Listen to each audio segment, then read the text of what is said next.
Efesios capítulo 5, versos 14 y 16, hay una lectura que quiero compartir con ustedes y una conversación que quiero tener con ustedes lo más claro posible. Efesios 5, capítulo 14 al 16. Lee la palabra de Dios en el nombre del Padre, del Hijo y del Espíritu Santo. La iglesia, ¿cómo dice? Amén. Amén. Por lo cual dice: despiértate, tú que duermes, y levántate de los muertos, y te alumbrará Cristo.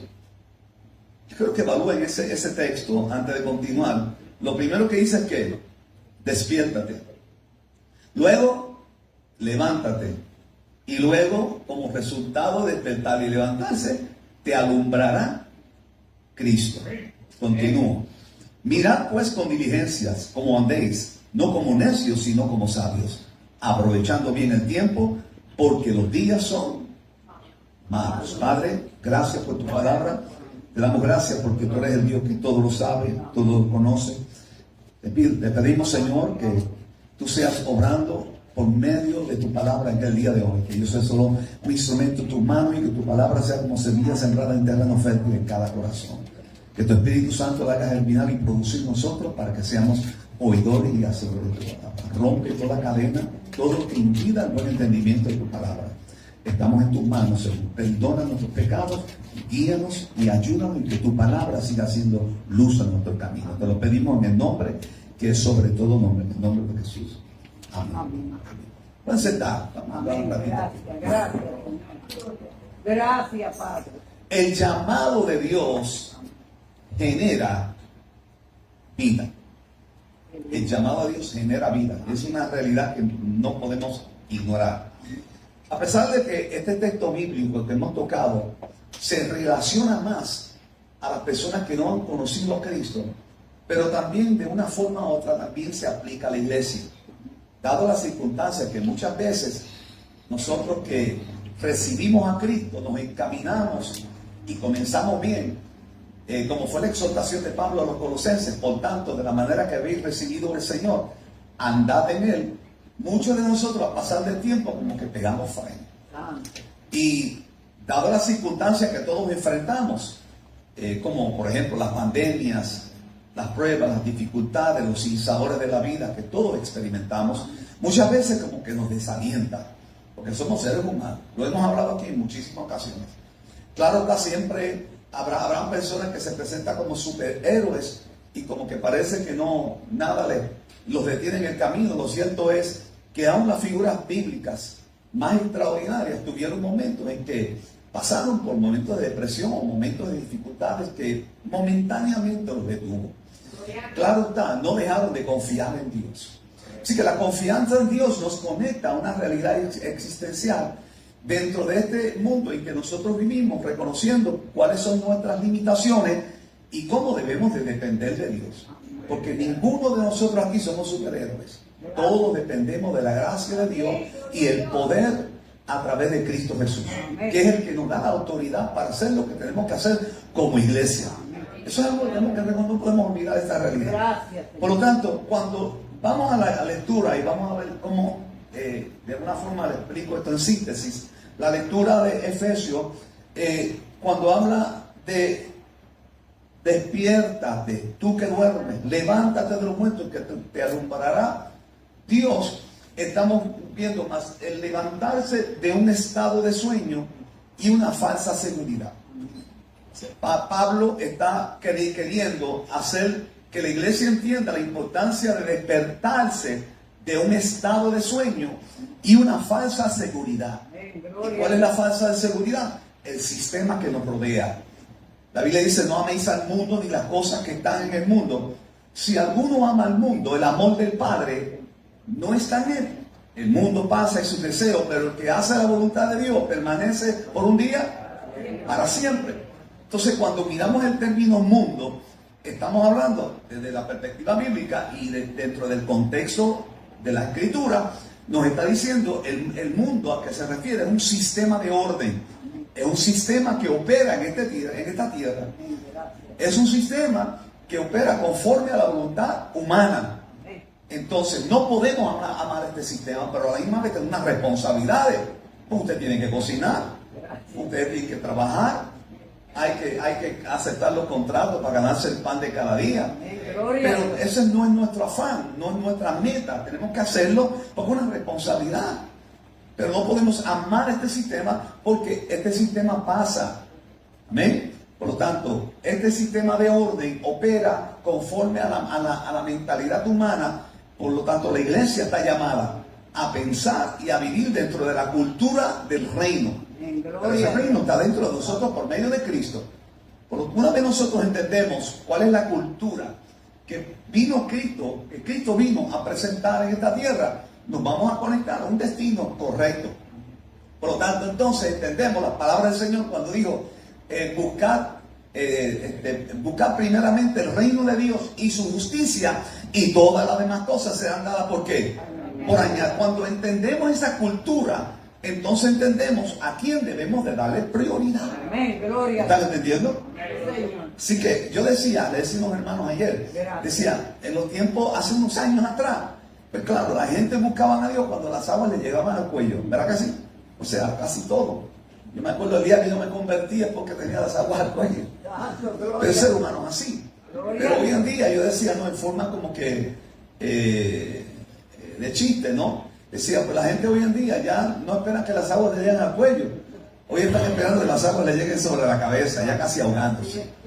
O sea, lo cierto es porque se ha perdido la sensibilidad, se ha perdido ese amor, esa pasión por lo que es Dios. Siempre, gracias a Dios, hay personas que reaccionan. Leía yo un poquito de historia. A mí me gusta leer alguna de las historias y toqué un tema que de hecho lo dejé en pausa porque me interesó tanto que tendría yo que seguir buscando. El muy conocido Napoleón Bonaparte, que fue militar, primer cónsul y emperador de los franceses, expresó hace un poco más de 200 años la siguiente frase. Y esto me llamó la atención. Napoleón Bonaparte dijo, allí está recostado un gigante dormido. Y luego dice, déjalo dormir, porque cuando despierte, conmoverá al mundo.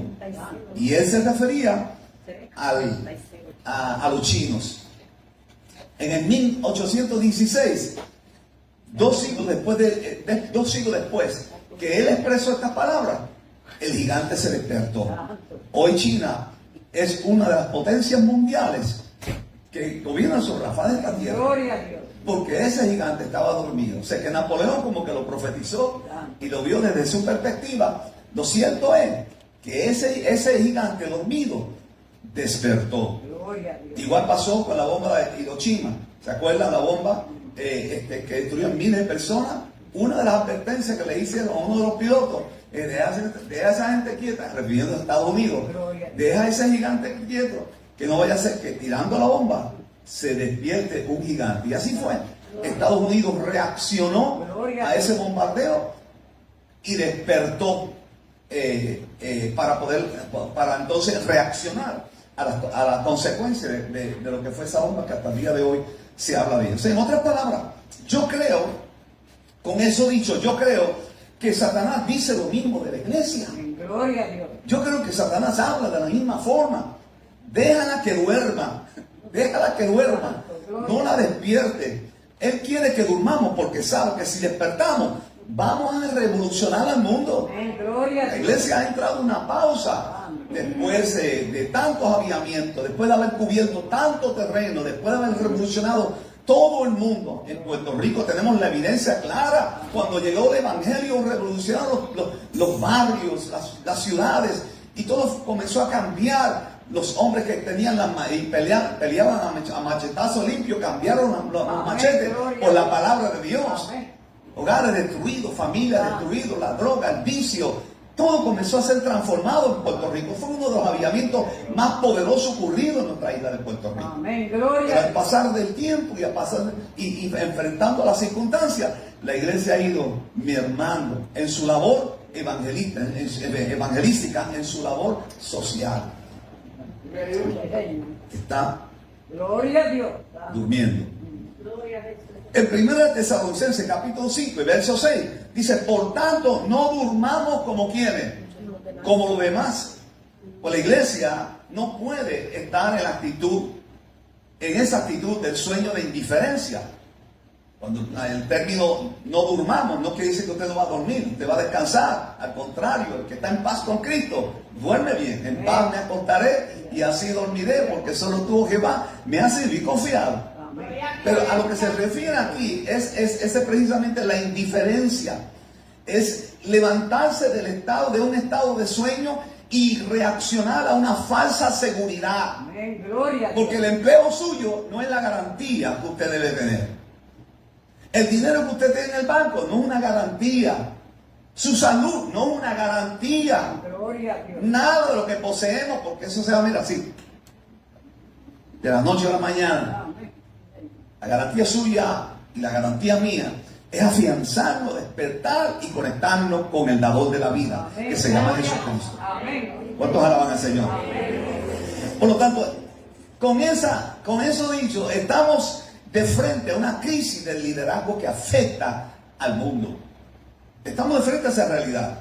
Hoy en día, para conseguir una persona que trabaje, que predique en el campo evangelístico, sea como pastor, sea como líder de niños, dentro del área de la iglesia, es difícil, porque ya son muy pocos los líderes dispuestos a alinearse a hacer la voluntad del Señor. Amén. Gloria a Aquí Dios. nosotros estamos orando para que Dios siga uniendo líderes para ayudar a sus y ayudar a los hermanos que se han unido para trabajar con los niños. Gloria a Dios. Tenemos el proyecto, tenemos la disposición de invertir en los niños, comprar lo que sea necesario para que los niños sean alcanzados.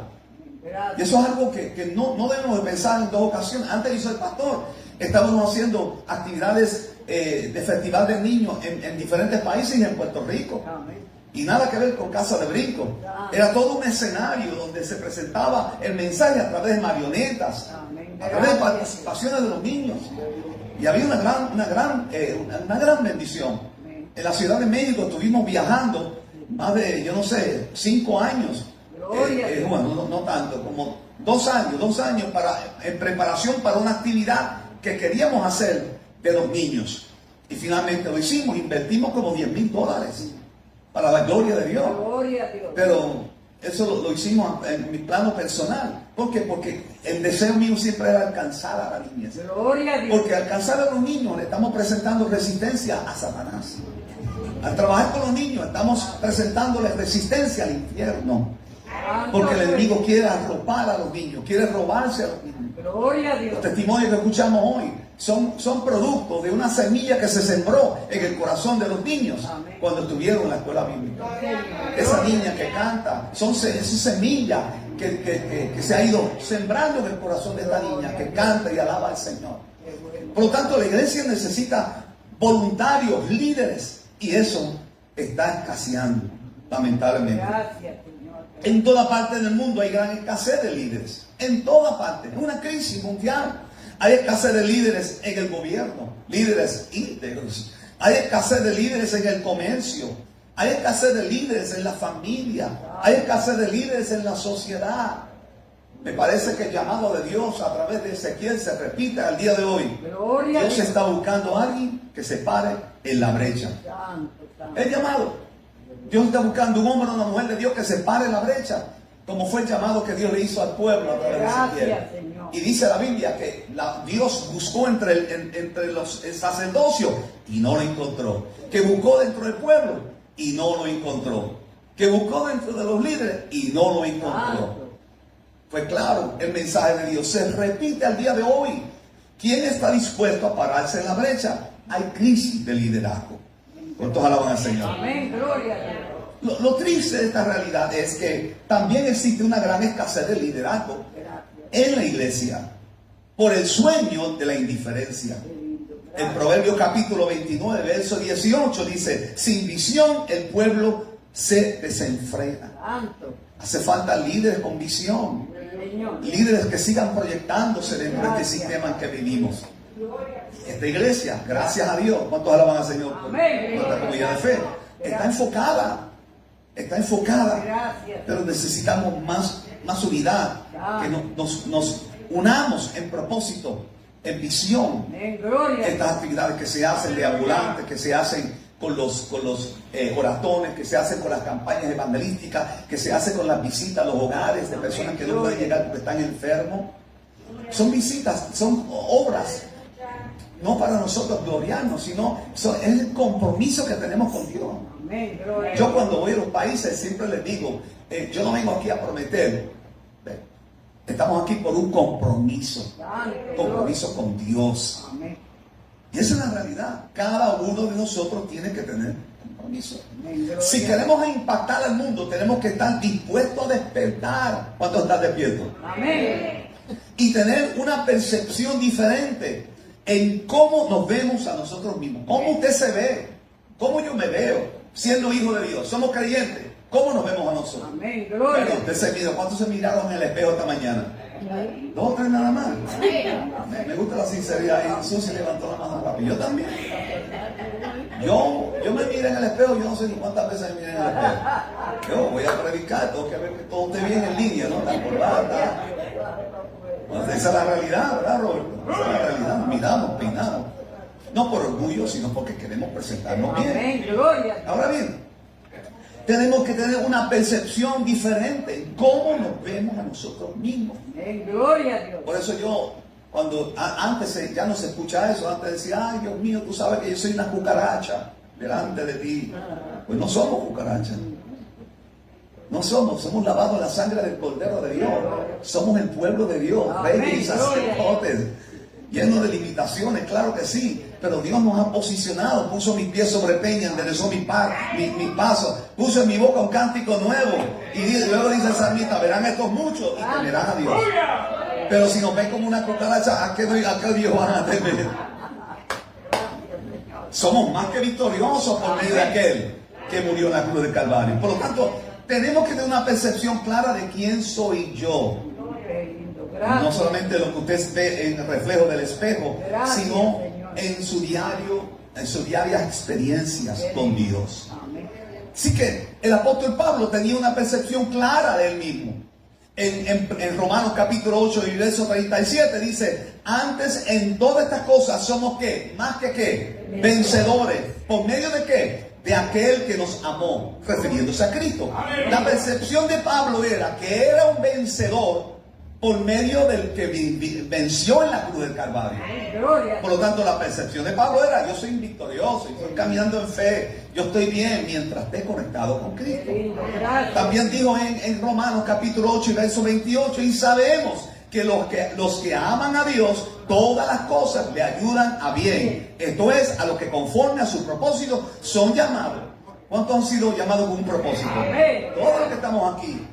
O sea, Dios no nos escogió simplemente para sentarnos en una butaca, lo que antes se decían bancas, pero ya casi no existen las bancas de la iglesia.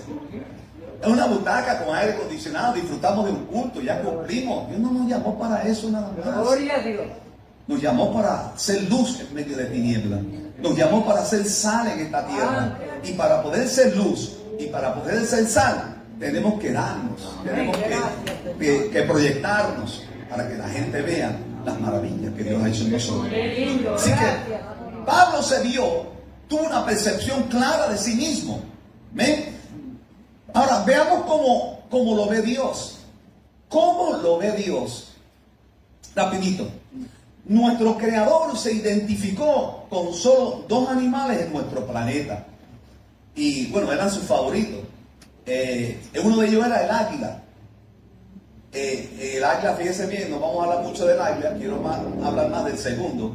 El águila, usted sabe que en Isaías dice, los que esperan a Jehová tendrán nuevas fuerzas, correrán y no se cansarán, caminarán y no se fatigarán. Pero luego dice, ayúdenme, no hermano, levantarán alas como águila, ¿verdad?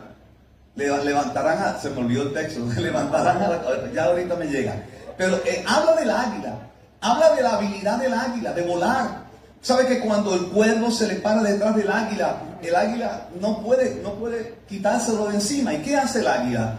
Se remonta a lo alto, en dirección al sol. Porque el águila tiene la facultad de mirar al sol y que no le hace daño. El cuervo no. el buitre no. Y la altura lo hace despegarse del águila. Por lo tanto, hay muchas enseñanzas que el Señor nos da a través del águila. Pero en el segundo animal es el león. Y vamos a hablar un poquito del león. La naturaleza y actitud de estos animales tienen mucho que ver. ¿Cuál es tu actitud? Si te conoces a ti mismo, que sabes como creyente que tú tienes una responsabilidad con Dios. A cambio de servicio. El Señor nos llamó para ser discípulos. El Señor nos llamó para servir y no ser servidos.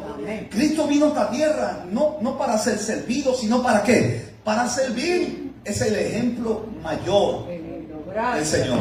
Y nosotros, sus discípulos, tenemos la responsabilidad de seguir sus pasos. Entonces, veamos que la naturaleza de estos animales tiene mucho que ver. Ambos son reyes de su dominio. El águila es rey de su dominio. El león es el rey del reino animal. Ustedes saben que hay muchas historias de los leones. Pero veamos solo el ejemplo del león. Vamos sobre ello. El león tiene el espíritu de liderazgo. Cuando hablo de espíritu, me refiero a una actitud. La actitud del león siempre es presto a dominar. En su rugir. El león, cuando va entrando en el escenario, ruge. ¿Por qué ruge? Porque su rugir entonces crea un espanto en todos los animales de la selva. Así que, ¿cuál es la actitud? El comportamiento. El león exhibe esa actitud. La exhibe. Oigan bien. El león es el rey de la selva, pero, oigan bien, el león no es el animal más alto de la selva. La jirafa, el hipopótamo, el elefante. El león no es el más grande de la selva. El león no es el más pesado de la selva. El león no es el más inteligente de la selva. Pero es el rey de la selva. Aún así, la historia y todo lo que conocemos del león es el rey de la selva, con todas esas limitaciones. Cuando aparece en el escenario, el león ruge y todos tienen que correr. Su rugir. Entonces nos preguntamos, bueno, cuando dice que el enemigo anda cual león buscando a quien devorar. ¿Por qué? Porque su intención es infundir temor, miedo en nosotros. Desarmarnos. Un ejército de ovejas liderada por un león.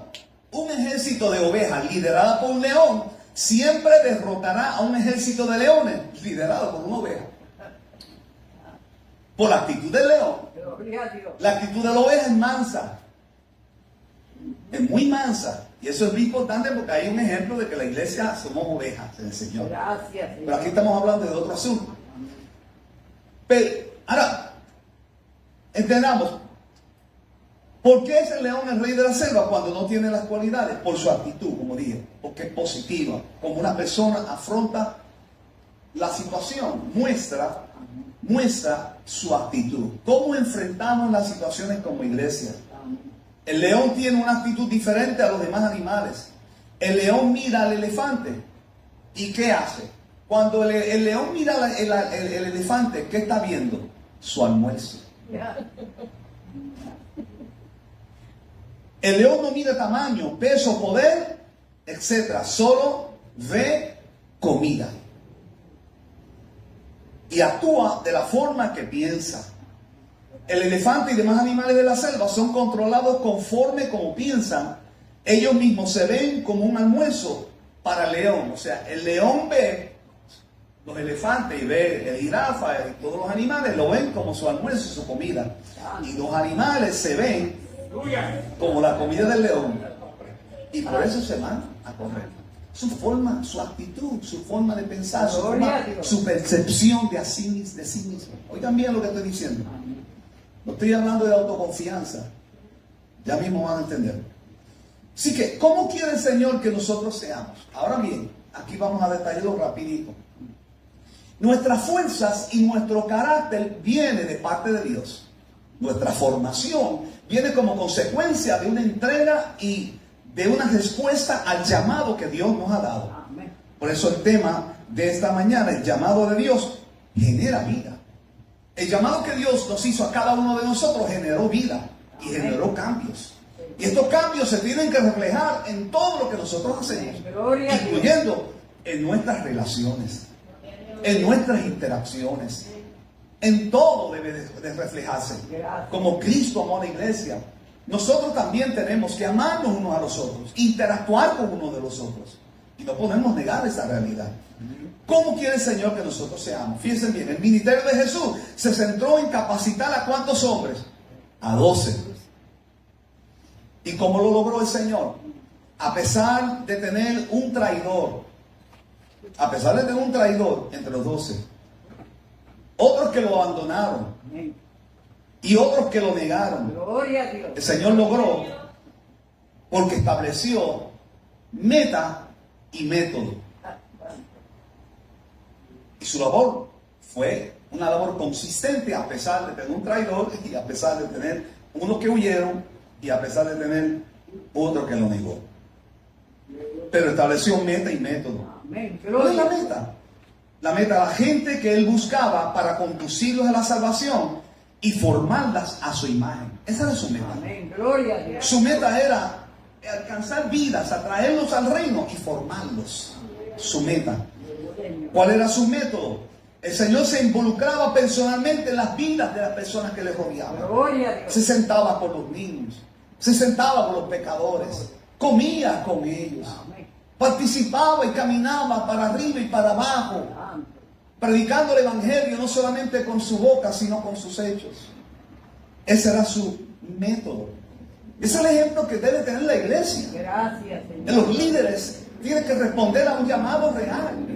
Cuando uno es un líder y entiende la responsabilidad delegada por Dios, uno no mira tiempo ni circunstancias. Amén. Gloria a Dios. Uno sabe establecer las prioridades que van todos alineados y deben ir todos alineados a Dios Gracias. y no a uno mismo.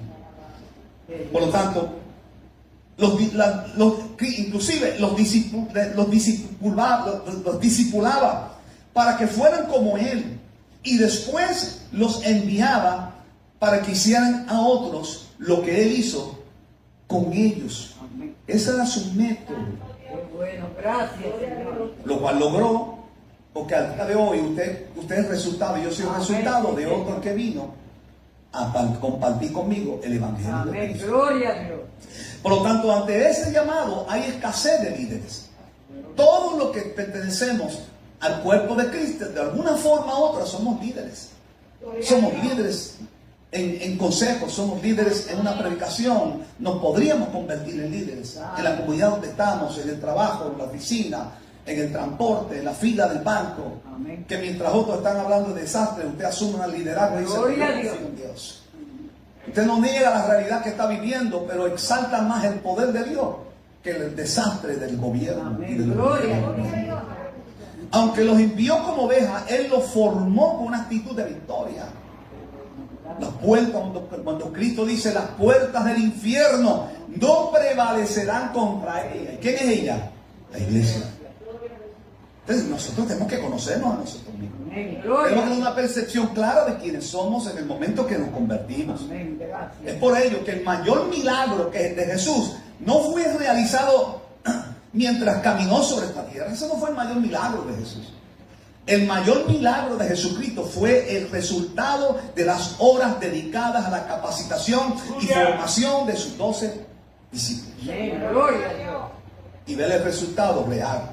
Gracias. Por ello hoy nosotros tenemos que entender que sobre nosotros hay una gran responsabilidad de compartir este evangelio de la gracia. Gracias. El llamado de Dios genera vida. Es hora de levantarnos del sueño. Es hora de reaccionar a este llamado. Es hora de asumir postura ante el llamado del Señor. ¿Quién quiere ir? ¿Quién acepta este llamado?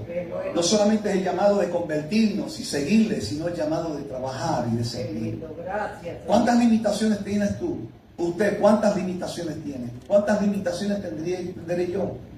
Pero hay que echar las limitaciones en las manos de Dios y confiar que Él es nuestro amparo y ¿qué más? Nuestra fortaleza.